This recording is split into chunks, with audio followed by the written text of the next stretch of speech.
ஒரு கெட்ட பழக்கம் இருக்கு, என்ன தெரியுமா? யாரு எதை செய்ய சொன்னாலும் ஒரு நிமிஷம் வெயிட் பண்ண அப்படின்னு நாம சொல்லுவோம். இது என்ன தெரியுமா? சோம்பலோட ஒரு வகை அப்படின்னு தான் நான் சொல்றேன். அது எல்லா சமயத்திலையும் நமக்கு நல்லது செய்யாது. கெடுப்பது சோர்வு அப்படின்னு இதைத்தான் மகாகவி ஆத்திச்சூடியில சொன்னார். சோம்பல்ன்றது என்ன அப்படின்னு சொன்னா, ராத்திரி முழுக்க போனு, கேம்ஸ், ரீல்ஸ், தூக்கம் இல்லாம சுத்துறது, உடம்ப கண்டுக்காம இருக்கிறது, அதனால வர்ற சோர்வு. அதுக்கப்புறம் உடம்பு மட்டும் இல்ல, மனசும் சோர்வாயிடும். தினமும் 7-8 மணி நேரமாவது எல்லாரும் தூங்கணும். இது கெத்து இல்ல, இது நம்மளோட தேவை.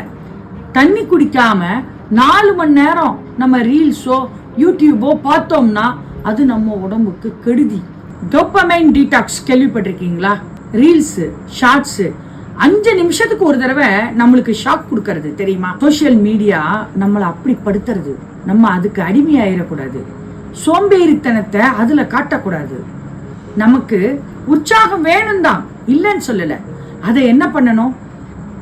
எக்ஸசைஸ் பண்ணணும்.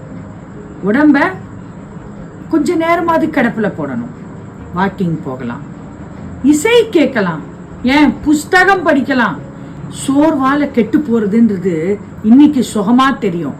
ஆனா 2 வருஷம் கழிச்சு நம்ம வாழ்க்கையை நாம திரும்பி பார்த்தா, வாழ்க்கையில 2 வருஷத்துல நம்ம எத்தனையோ இழந்திருப்போம். என்னோட தாத்தா GSV கோபாலகிருஷ்ணன், ஸ்கவுட் மாஸ்டர், 1974லயே அவரு KK ஷா கவர்னர் கையால விருது வாங்கினாரு. அன்னைக்கு என்ன மீடியா இருந்ததா? இல்லையே. அன்னைக்கு செல்போன் இருந்ததா? இல்லையே. எதுவுமே இல்லாம அவங்களால எப்படி சாதிக்க முடிஞ்சது? இத நாம ஏன் இன்னைக்கு கொண்டு வர முடியாது? நம்மளாலையும் முடியும். நம்ம எல்லோருமே ஏதோ ஒரு விதத்துல சாதிக்க பிறந்தவங்க. மீண்டும் சொல்றேன், பாரதியார் இதைத்தான் கெடுப்பது சோர்வு அப்படின்னு தன்னோட ஆத்திச்சூடியில சொல்லியிருக்கார். சோம்பலை தள்ளி வைத்து விட்டு சுறுசுறுப்பை நம்ம வாழ்க்கையில நாம கடைபிடித்தோம் என்றால் நாம் தான் வாழ்க்கையின் வெற்றியாளர்கள்.